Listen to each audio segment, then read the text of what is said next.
बिस्मिल्लाहिर्रहमानिर्रहीम। नाज़रीन अस्सलाम वालेकुम। तुसीं देखदे पियो न्यूज़ टाइम ते न्यूज़ टाइम दी वड्डियां खबरां चो पहली वड्डी खबर पाक अफगान सरहद ते मजीद 14 भारतीय हिमायती याफ्ता ख्वारिज हलाक कर दिते गए ने। सिक्योरिटी फोर्सेस ने पाक अफगान सरहद क्लीयरेंस ऑपरेशन के दौरान मजीद 14 भारतीय हिमायती याफ्ता ख्वारिज ਨੂੰ ਹਲਾਕ करता है, जिन्हें 2 रोज बाद कार्रवाइयां के दौरान हलाक दहशतगर्दां की तादाद 47 हो गई है। पाक फौज के शोबा तलकाते आमा ISPR के मुताबिक 8 ਤੇ 9 अगस्त की दरमियानी शब के ਵਿੱਚ ਪਾਕ ਅਫਗਾਨ ਸਰਹੱਦ ਨੇ ਤੇ ਜ਼ਿਲ੍ਹਾ ਸੋਬ ਦੇ ਵਿੱਚ ਗਿਰਦੋਨਵਾਂ ਕਲੀਅਰੈਂਸ ਆਪਰੇਸ਼ਨ ਕੀਤਾ ਗਿਆ ਹੈ।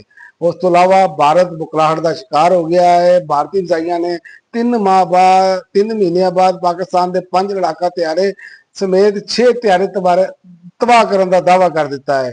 ਪਾਕ ਫਜ਼ਾਈਆ ਦੇ ਸ਼ਹੀਦਾਂ ਨੇ 6 ਤਿਆਰੇ ਗਰਾਣੇ ਤੋਂ ਬਾਅਦ 3 ਭਾਰਤੀ 에ਅਰ ਚੀਫ ਬੁਖਲਾਹਟ ਦਾ ਸ਼ਿਕਾਰ ਹੋ ਗਏ ਨੇ। 3 ਮਹੀਨੇ ਬਾਅਦ ਹੁਣ ਕਹਿਣ ਲੱਗੇ ਨੇ ਕਿ ਅਸੀਂ ਪਾਕਿਸਤਾਨ ਦੇ 5 ਤਿਆਰੇ ਸਮੇਤ 6 ਤਿਆਰੇ ਸੁੱਟੇ ਨੇ ਤੇ ਉਹਦਾ ਜਵਾਬ ਪਾਕਿਸਤਾਨ ਨੇ ਦਿੱਤਾ ਹੈ ਕਿ ਦੋਵੇਂ ਮੁਲਕ ਜਿਹੜੇ ਨੇ ਆਪਣੇ ਤਿਆਰਿਆਂ ਦੇ ਮੌਜੂਦਾ ਜ਼ਖੀਰਿਆਂ ਦੀ ਆਜ਼ਾਦਾਨਾ ਤਹਿਕੀਕਾਤ ਕਰਵਾ ਲੈਣ, ਤਸਦੀਕ ਕਰਵਾ ਲੈਣ।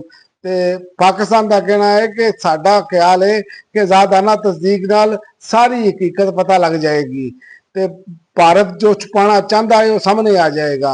ਉਸ ਤੋਂ ਇਲਾਵਾ ਜਿਨਾ ਹਾਊਸ ਅਸਕਰੀ ਟਾਵਰ ਹਮਲਾ ਕੇਸ ਦੇ ਵਿੱਚ ਉਮਰ ਅਯੂਬ ਦੀ ਜ਼ਮਾਨਤ ਦੀ ਦਰਖਾਸਤਾਂ ਖਾਰਿਜ ਕਰ ਦਿੱਤੀਆਂ ਗਈਆਂ ਨੇ। ਲਾਹੌਰ ਦੀ ਇੰਸਦਾਦ ਦਹਿਸ਼ਤਗਰਦੀ ਦੀ ਅਦਾਲਤ ਨੇ ਜਿਨਾ ਹਾਊਸ ਅਸਕਰੀ ਟਾਵਰ ਹਮਲਾ ਤੇ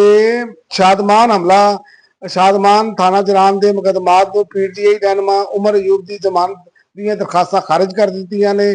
ਉਸ ਤੋਂ ਇਲਾਵਾ ਅਮਰੀਕੀ ਜਰੀਦੇ ਨੇ ਟਰੰਪ ਤੇ ਮੋਦੀ ਦੇ ਵਿਗੜਦੇ ਹੋਏ ਤਲਕਾਤ ਦੀ ਅਸਲ ਵਜ੍ਹਾ ਦੱਸ ਦਿੱਤੀ ਹੈ। ਨਿਊਯਾਰਕ ਟਾਈਮ ਦੀ ਰਿਪੋਰਟ ਦੇ ਮੁਤਾਬਕ ਅਮਰੀਕੀ ਸਦਰ ਡੋਨਲਡ ਟਰੰਪ ਨੇ ਪਾਕਿਸਤਾਨ ਤੇ ਭਾਰਤ ਦੀ ਜੰਗ ਤੋਂ ਬਾਅਦ ਭਾਰਤ ਨੂੰ ਬਰਾਬਰੀ ਤੇ ਖੜਾ ਕਰ ਦਿੱਤਾ ਤੇ ਭਾਰਤ ਨੂੰ ਇਸ ਮੁਕਾਮ ਤੇ ਪਹੁੰਚਾ ਦਿੱਤਾ ਜਿੱਥੇ ਉਹਨੂੰ ਆਪਣੀ ਆਲਮੀ ਹਸੀਅਤ ਦੀ ਕਮਜ਼ੋਰੀਆਂ ਦਾ ਸਾਹਮਣਾ ਕਰਨਾ ਪਿਆ ਤੇ ਮੋਦੀ ਇਹ ਤਸਲੀਮ ਕਰਨ ਤੇ ਮਜਬੂਰ ਹੋ ਗਿਆ ਹੈ ਕਿ ਅਮਰੀਕਾ ਦੇ ਨਾਲ ਤਜਾਰਤੀ ਤਨਾਜ਼ਾ ਔਰ ਸਿਆਸੀ ਨੁਕਸਾਨ ਦਾ ਬਾਇਸ ਬਣ ਸਕਦਾ ਹੈ।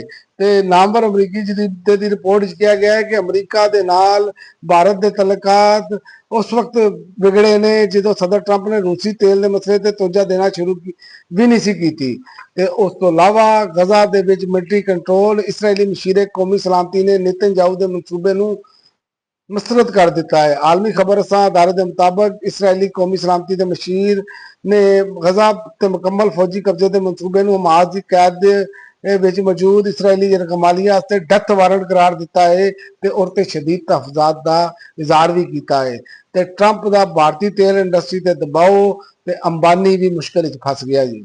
ਅਮਰੀਕੀ ਜਰੀਦੇ ਦੇ ਮੁਤਾਬਕ ਸਦਰ ਡੋਨਲਡ ਟਰੰਪ ਨੇ ਭਾਰਤ ਦੇ ਨਾਲ ਜਾਰੀ ਤਜਾਰਤੀ ਕਸ਼ੀਦਗੀ ਦੇ ਵਿੱਚ ਆਪਣਾ ਨਵਾਂ ਹਦਫ ਤੇਲ ਸਾਫ਼ ਕਰਨ ਵਾਲੀ ਸਨਅਤ ਨੂੰ ਬਣਾਇਆ ਹੈ। ਇਸ ਜ਼ਦ ਦੇ ਵਿੱਚ 2 ਵੱਡੀਆਂ ਭਾਰਤੀ ਰਿਫਾਈਨਰੀਆਂ ਆ ਗਈਆਂ ਨੇ लेकिन सदर ट्रंप ने किसी भी कंपनी का बराह रास्त जिक्र नहीं किया।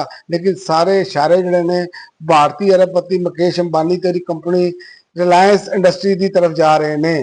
तो आखिर ते दस दिया कि 9 मई तो मुतलक मुकदमात इमरान खान दी 8 अपील समात वास्ते मुकर्रर। सुप्रीम कोर्ट का 3 रुकनी बेंच 12 अगस्त में इमरान खान की अपीलों से समात करेगा। चीफ जस्टिस पाकिस्तान जाहिया अफरीदी ਦੀ ਸਰਬਰਾਹੀ ਬੈਂਚ ਦੀ ਸਰਬਰਾਹੀ ਕਰਨਗੇ ਜਿਹਦੇ ਵਿੱਚ ਜਸਟਿਸ ਸ਼ਫੀ ਸਦੀਕੀ ਤੇ ਜਸਟਿਸ ਗੁਲ ਹਸਨ ਔਰੰਗਜ਼ੇਬ ਵੀ ਸ਼ਾਮਲ ਹੋਣਗੇ। ਹੁਣ ਤੱਕ ਲਈ ਨਾਜ਼ਰੀਨ ਇੰਨਾ ਹੀ। ਅਗਲੇ ਬੁਲੇਟਿਨ ਤੱਕ ਇਜਾਜ਼ਤ ਦਿਓ। ਅੱਲਾਹ।